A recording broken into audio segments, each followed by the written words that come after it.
બોલો શીતળાય માત કી જય। શીતળા સાતમની વાર્તા।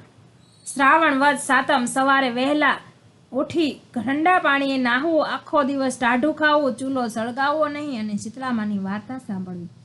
એક ઘરમાં બે વહુઓ હતી। રાંધણસઠનો દાડો આવ્યો। નાની વહુને રાંધવા બેસાડી। નાની વહુ મધરાત સુધી રાંધી રાંધીને થાકી ગઈ। એટલામાં છોકરો રડ્યો એટલે એ ધવરાવા બેઠી।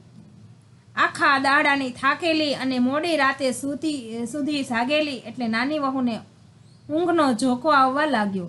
સૂલો સળગતો રહી ગયો। મધરાત થઈ। શીતળામાં ફરવા નીકળ્યા। નાની વહુના ઘેરે આવીને સૂલામાં આલોટ્યા। શીતળામાં આખે શરીરે દાઝી ગયા। એમણે શ્રાપ આપ્યો, જેવું મારું શરીર બળ્યું તેવું તેનું પેટ બળજો। વહુ તો સવારમાં વહેલી ઉઠી, સૂલો સળગતો હતો। ઘોડિયામાં જુએ તો છોકરો ભડથું થઈને પડેલો, આખું શરીર બળેલું। વહુ સમજી ગઈ કે અવશ્ય શીતળામાનો શ્રાપ લાગ્યો। એ તો ચોધાર આંસુએ રડવા બેઠી।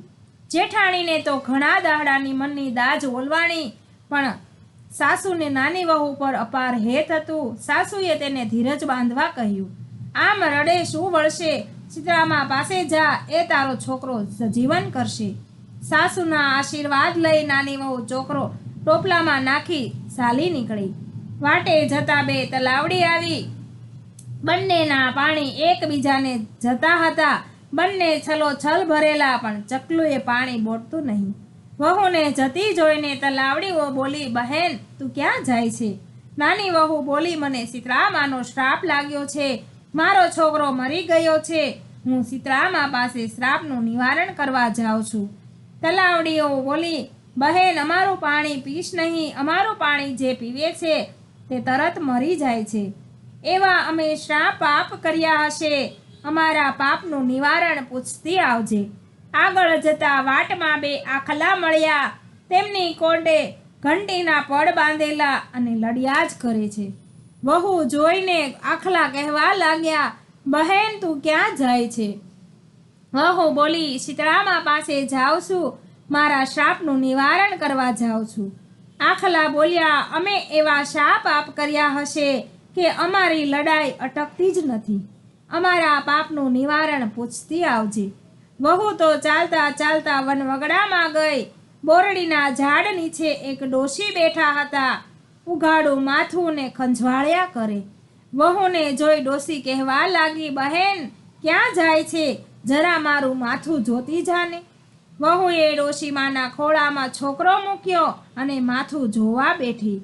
ડોશીમાના માથાની ખંજવાળ મટી ગઈ। ડોશીમાએ આશીર્વાદ આપ્યો, જેવું મારું માથું ઠર્યું એવું તારું પેટ ઠરજો। આટલું કહેતામાં તો ડોશીમાના ખોળામાં છોકરો સળવળવા લાગ્યો। છોકરો સજીવન થયો। વહુને તો નવાઈ લાગી। હૈયામાં હરખ માતો નથી। છોકરાને ઝટ દઈને ખોળામાં લઈ બચીઓ દેવા લાગી। વહુ ડોશીમાને પગે પડી અને કહેવા લાગી કે હું સમજી ગઈ કે આજ શીતળામા છે। વહુ હાથ જોડીને કહેવા લાગી, માં તમારા આશીર્વાદથી જ મારો છોકરો સજીવન થયો છે, નહીં તો થાત નહીં। શીતળામા મારું પેટ તમે જ ઠાર્યું। વહુએ પૂછ્યું, મને આવતા વાતમાં બે તલાવડીઓ મળી। પાણીમાં છલોછલ ભરેલી છે, પણ તેનું પાણી કોઈ પીતું નથી। એવા એમને શા પાપ કર્યા હશે?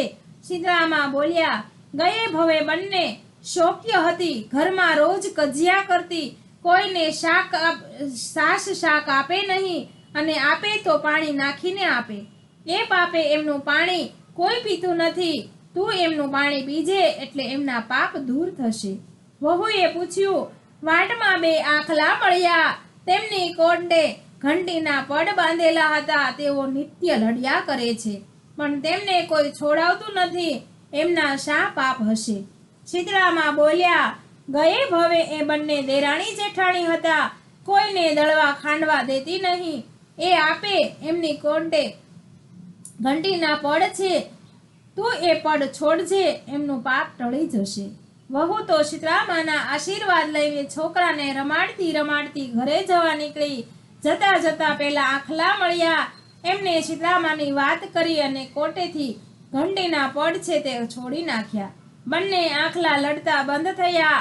આગળ જતા તલાવડી આવી। વહુએ શીતળામાની વાર્તા સાંભળ તલાવડીને કહી અને તેનું પાણી પીધું. પશુઓ અને પક્ષીઓથી ભરાઈ ગઈ. બધા જ તેમનું પાણી પીવા લાગ્યા.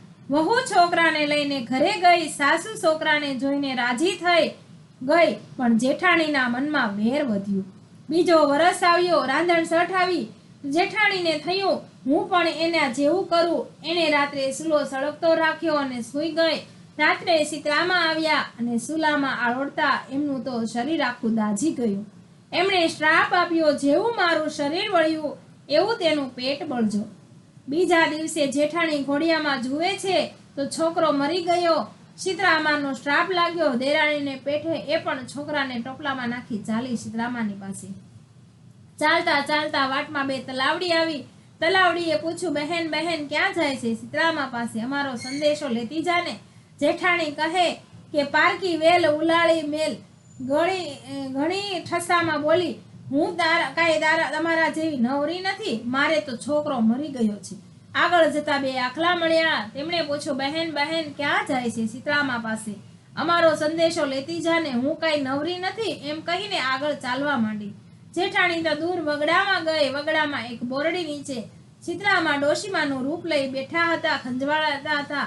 તેમણે કહ્યું, બહેન બહેન ક્યાં જાય છે? જેઠાણી કહે, શીતળામા પાસે. ડોશી કહે, જરા મારું માથું જોતી જાને. જેઠાણી તો છણકલામાં બોલી, હું કાંઈ તારા જેવી નવરી નથી. મારે તો છોકરો મરી ગયો છે. આમ કહીને ચાલવા માંડી. આખો દાડો રખડીને વગડાના ઝાડવે ગણી નાખ્યા, પણ ક્યાંય શીતળામાં ન દીઠા. મોડી રાત સુધી રખડીને થાકી છોકરાનું શબ લઈને માથું કૂટતી ઘેરે આવી. જય શીતળામાં. જેવા દેરાણીને ફળ્યા એવા અમને સૌને ફળજો. બોલો શીતળાય માત કી જય.